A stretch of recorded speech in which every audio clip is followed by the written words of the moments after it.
Alhamdulillah nahmaduhu wa nasta'inuhu wa nastaghfiruhu wa natubu ilaih. Asyhadu an la ilaha illallah wahdahu la syarikalah wa asyhadu anna Muhammadan abduhu wa rasuluhu. Ya ayyuhalladzina amanu taqullaha haqqa tuqatih wa la tamutunna illa wa antum muslimun. Ya ayyuhan nasu taqu rabbakumul ladzi khalaqakum min nafsin wahidah wa khalaqa minha zawjaha wa batha minhuma rijalan katsiran wa nisaa'a wattaqullaha alladzi tasaaluna bihi wal arham innallaha kana 'alaikum raqiba. Ya ayyuhalladzina amanu taqullaha wa qulu qawlan sadida yuslih lakum a'malakum wa yaghfir lakum dhunubakum wa may yuti'illaha wa rasulahu faqad faza fawzan 'azima. Amma ba'd, fa inna asdaqal hadits kitabullah wa khairal huda hudan nabiy alaihi salatu wassalam wa syarrul umuri muhdatsatuha fa inna kulla muhdatsatin bid'ah fa inna kulla bid'atin dhalalah wa kulla dhalalatin finnar. Allahu akbar, Allahu akbar, Allahu akbar, walillahil hamd. Tidak asing lagi bagi seorang muslim, lebih-lebih penuntut ilmu, bahwasanya suatu ibadah terkadang tidak diketahui hikmah oleh manusia dan terkadang diketahui hikmahnya.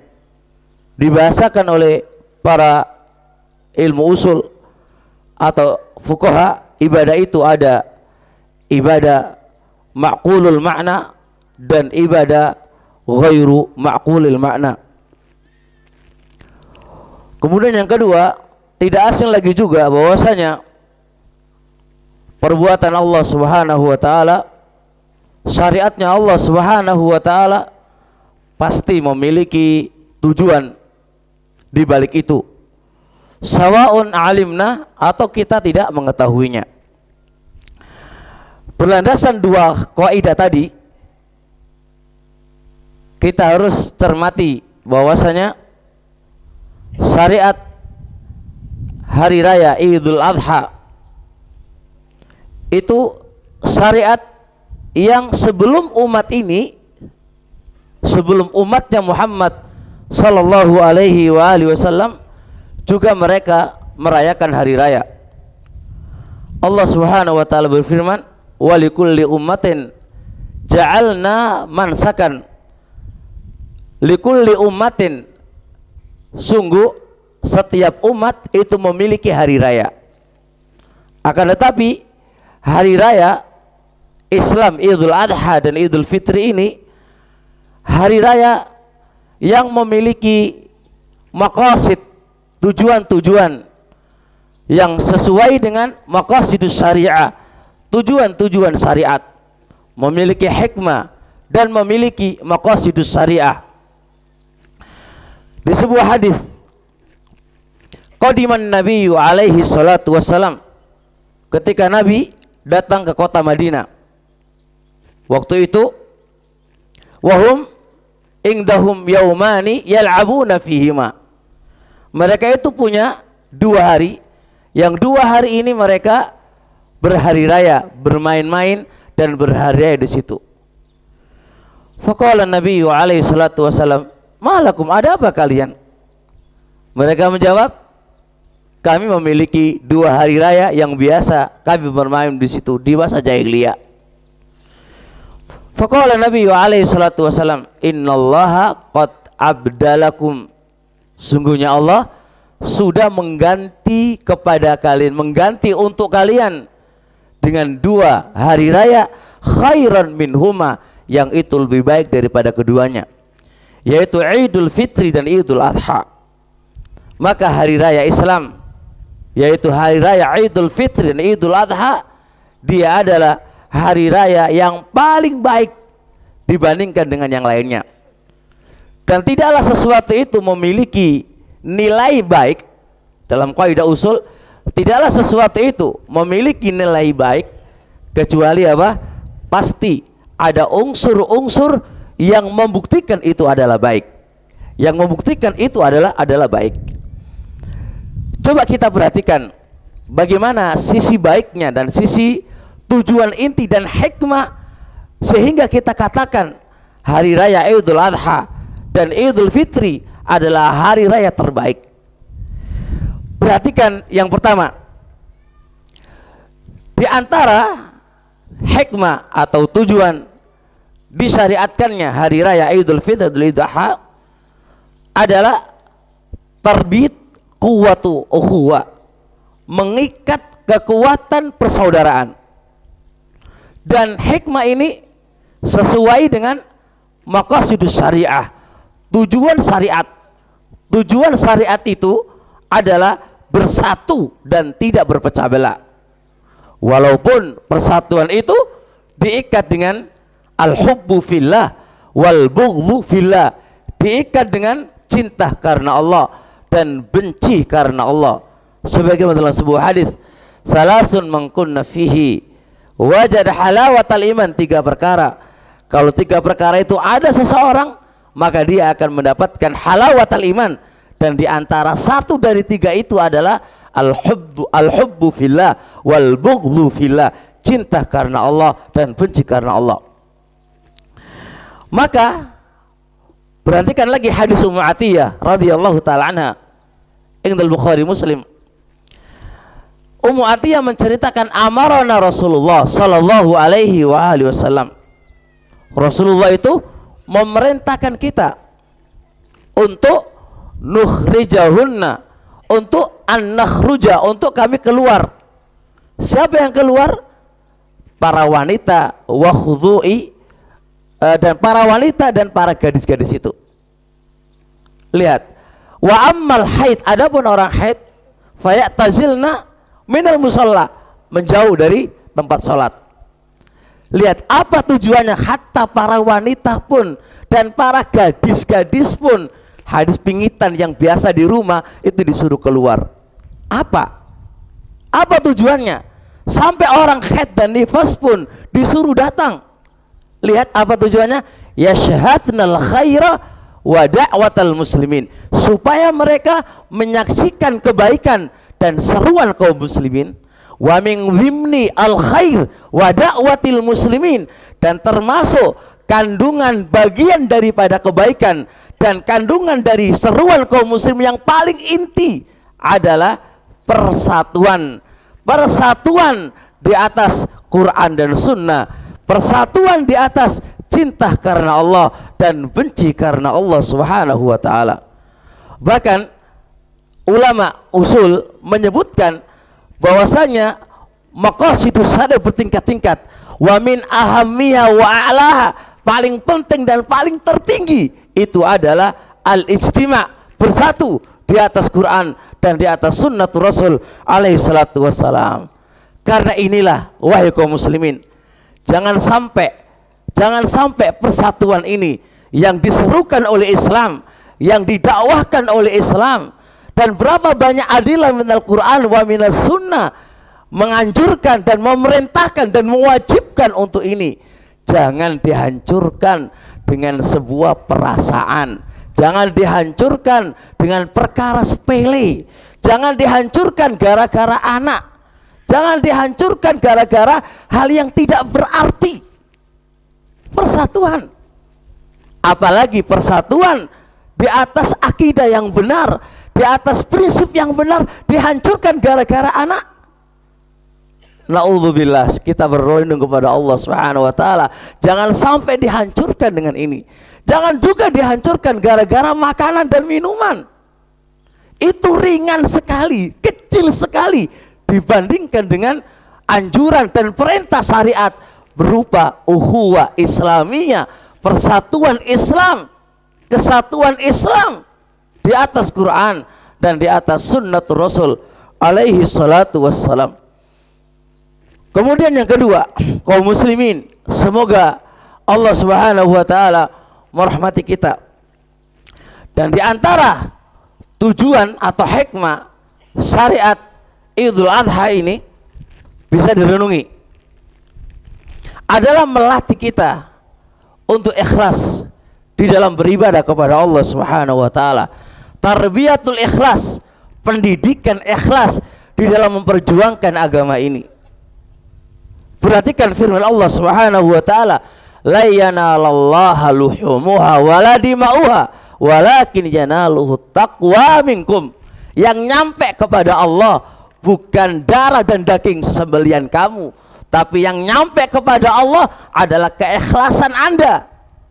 Ini kita tarik sebuah kesimpulan, berarti pendidikan keikhlasan di dalam kita berhari raya ini itu sebuah pendidikan supaya kita di dalam memperjuangkan agamanya Allah Subhanahu wa taala itu adalah ikhlas.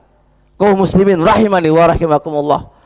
Kalau kita berjuang karena ikhlas, dunia akan datang kepadanya. Tapi kalau kita berjuang karena dunia, Anda akan mendapatkan dunia itu dan enggak mendapatkan darul akhirah. Man hammal akhirah. Barang siapa niatnya dia adalah akhirat, niatnya dia adalah akhirat, maka apa? Masya Allah, dia dapat segala-galanya. Walam ta'ti dunia illa ma kutibalah. Kalau kita cari dunia, nggak akan datang dunia itu sesuai dengan takdir yang Allah telah takdirkan kepadanya. Tapi kalau dia inginnya itu akhirat, perjuangannya itu akhirat, apa yang terjadi? Yang terjadi adalah ta'ti dunia wa ya rahimah. Dunia itu akan menyusul kepadanya. Dunia itu akan datang kepadanya dalam keadaan tunduk kepadanya. Maka perhatikan sabda Rasul alaihi salatu wassalam ini. Maka perjuangan kita, perjuangan dakwah, perjuangan memperjuangkan Islam, pondasi kita dipondasikan ikhlas karena Allah. Mencari akhirat itu lebih mulia daripada dunia isinya.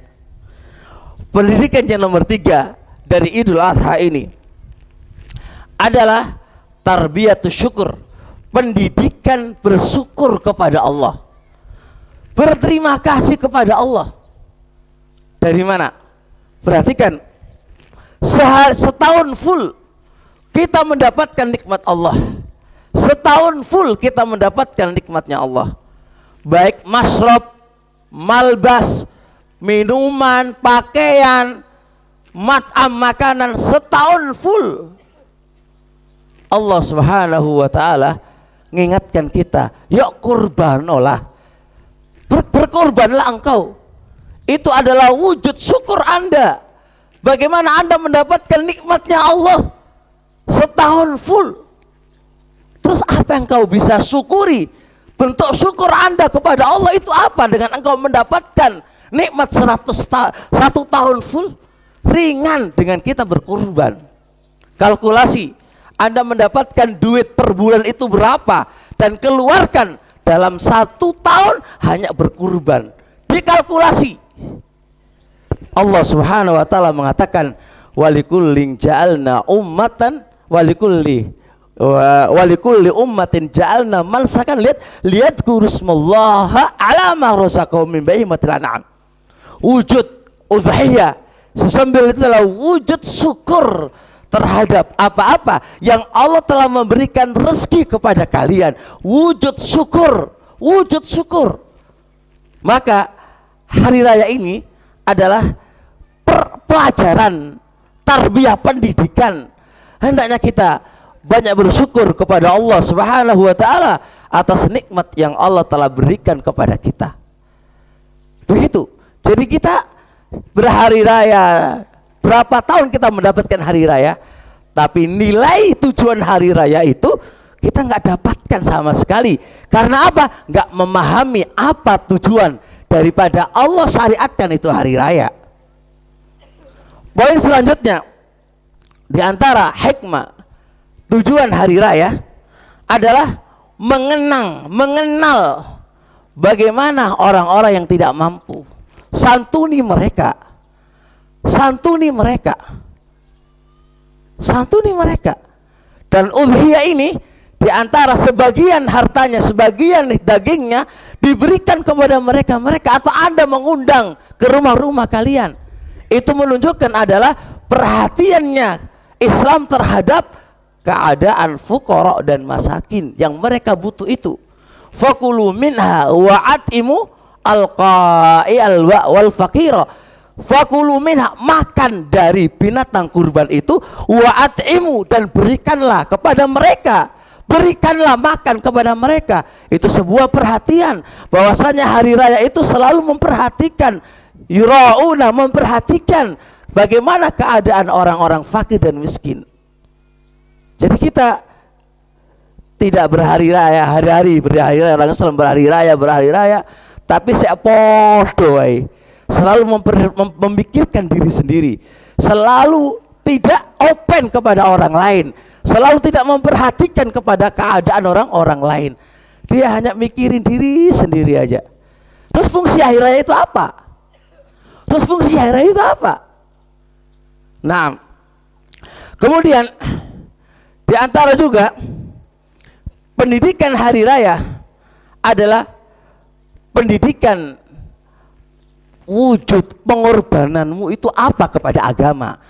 Kita udah berjuang untuk agama ini apa? Dan di antara syariat udhiyah, perhatikan kisah Nabi Ibrahim alaihissalatu wassalam. Ketika Nabi Ibrahim bermimpi untuk menyembelih putranya, lalu disampaikan kepada putranya, apa katanya putranya? If'al ma tu'mar satajiduni insyaallah minas sabirin. Kerjakan wahai bapakku, engkau akan mendapatkan aku termasuk orang-orang yang sabar. Ini adalah pendidikan bagaimana perjuangan kamu dalam membela agamanya Allah. Buktikan kecintaan kamu kepada Allah Subhanahu wa taala. Buktikan kecintaan kamu kepada Allah. Kecintaan tidak perlu dakwah, tidak perlu hanya pengakuan, tapi kecintaan butuh bukti. Kullu mudda'in yadda'i, semua pendakwah bisa mendakwahkan, lakin mudda'i yahtaj ila baina. Pendakwah butuh bukti. Bukti mundi, mana bukti kamu itu mana kalau Anda itu cinta kepada Allah Subhanahu wa taala? Wujudkan bagaimana bukti cintamu kepada Allah itu mana. Maka hari raya ini, Idul Adha ini, sebuah pelajaran bagaimana kita membuktikan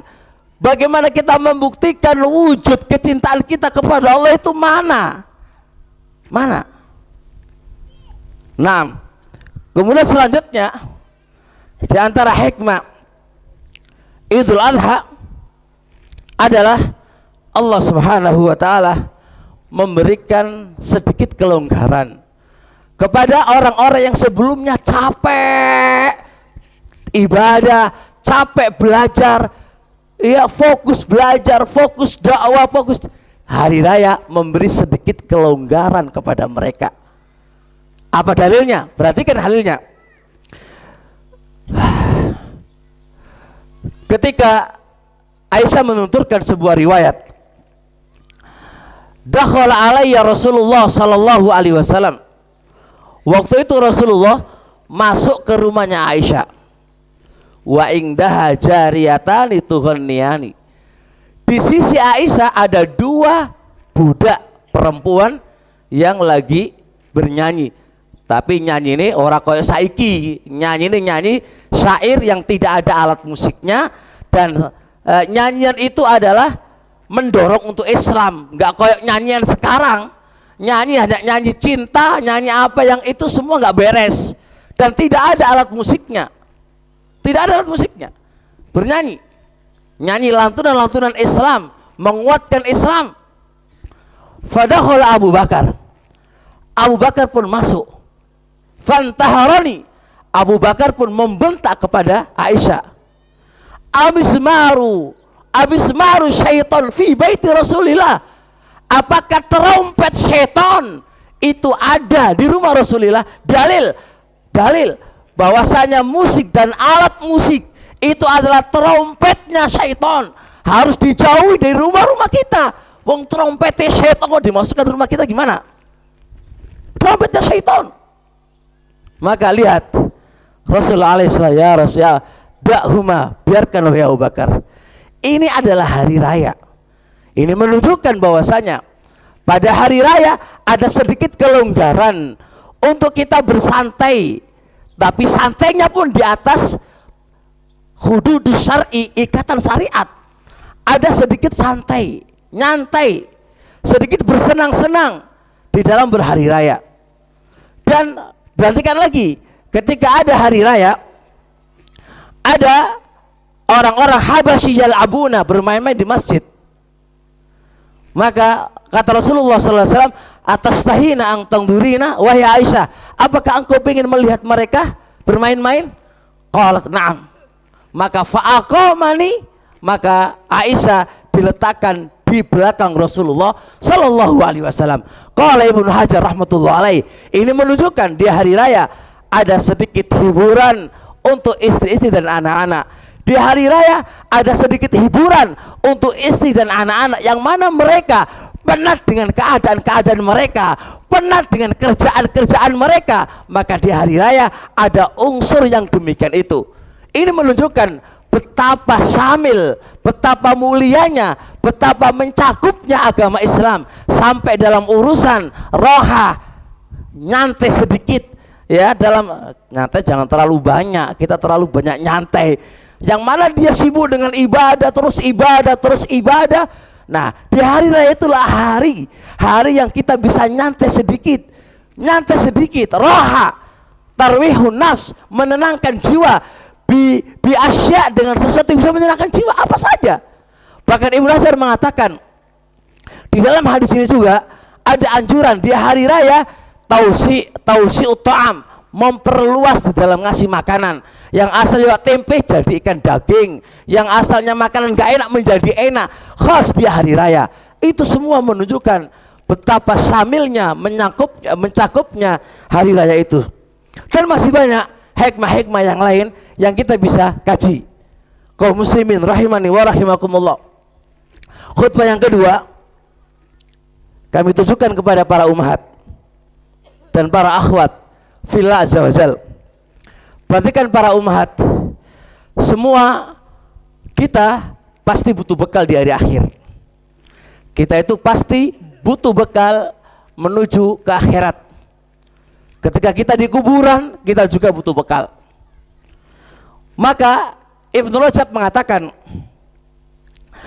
di saat orang itu hidup, itu butuh bekal, tapi lebih gampang karena dia sendiri masih bisa bekerja, masih bisa mencari bekal.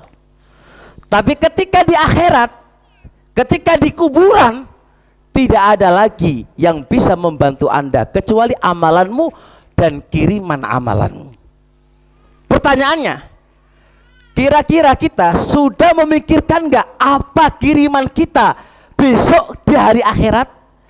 Besok kita di kuburan, sudah ada yang ngirimin kita?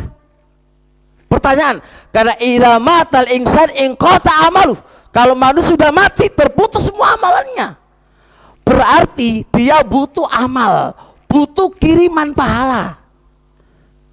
Maka di antara kiriman pahala adalah waladin sholihin yad'ulah, anak soleh yang mendoakan kamu.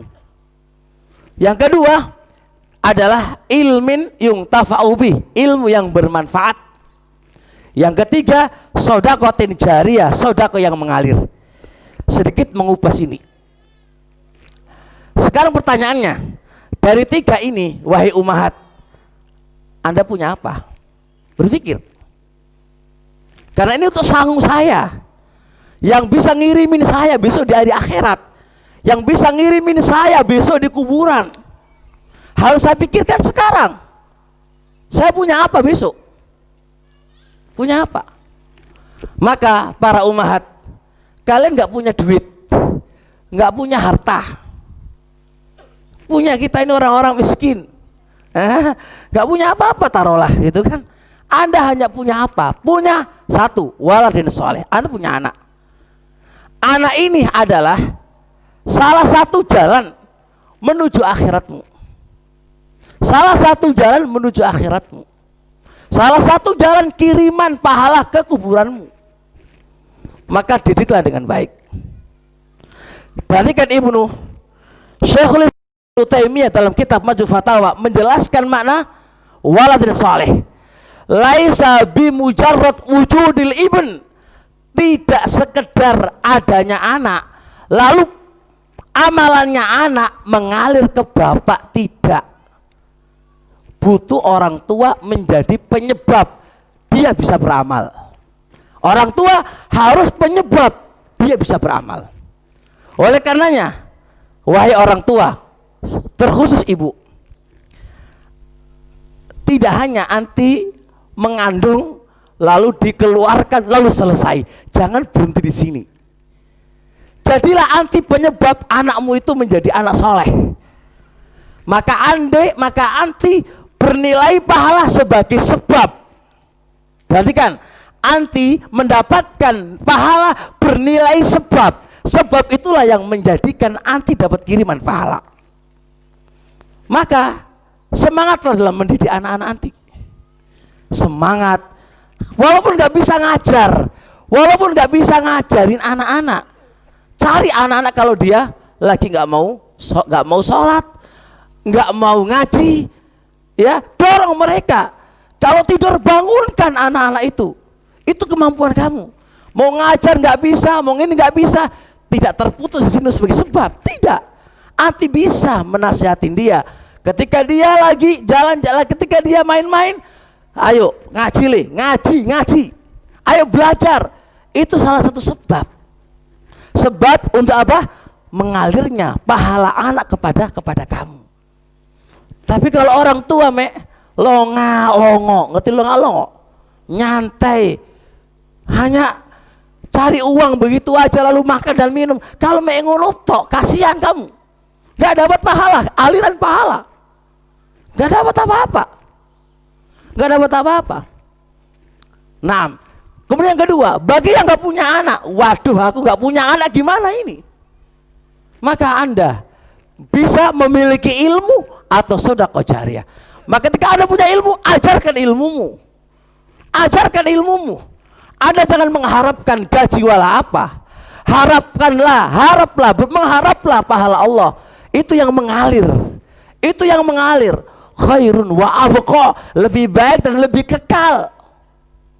Lebih baik dan lebih kekal. Itu yang mengalir. Ajarkan ilmu-ilmu syar'i yang kau miliki kepada orang. Nasihatin orang kalau dia menerima nasihat Anda. Nah, bagi yang gak punya anak, gak punya ilmu, gak punya anak, Anda punya sedekah jariyah, punya harta. Maka harta itulah wakafkan di jalan Allah Subhanahu wa taala. Itu yang mengalir. Itu yang mengalir. Oleh karenanya, wahai para ummahat, la tuhmilna, jangan engkau abaikan anak-anak kalian. La tuhmilna, jangan kalian abaikan untuk pendidikan anak kalian. Jangan engkau abaikan, engkau sendiri belajar supaya bisa mengajarin anak-anak kalian. Semua itu aset-aset kalian besok menuju akhiratnya Allah Subhanahu wa taala. Dan poin selanjutnya, jangan kalian takut gak punya anak. Jangan kalian takut punya anak, bukan gak punya anak. Jangan kalian takut punya anak. Memang penderitaan dan memang luar biasa, tapi itu aset akhirat anti. Aset akhirat anti. Selama anti mampu punya anak sebanyak-banyaknya dan didiklah dengan baik, itu aset akhirat anti. Aset akhirat anti. Nah, mudah-mudahan khutbah yang singkat ini bisa difahami dan dimengerti, dan kita memahami hikmah-hikmah, tujuan-tujuan syariat di dalam mensyariatkan suatu syariat. Semoga Allah Subhanahu wa taala golongkan kita menjadi hamba-hamba yang baik, hamba-hamba yang ikhlas, hamba-hamba yang menjalankan semua perintah-perintah dan menjauhi larangan-larangannya. Subhanakallahumma hamdik, asyhadu an la ilaha illa anta, astaghfiruka wa atubu ilaik. Assalamualaikum warahmatullahi wabarakatuh.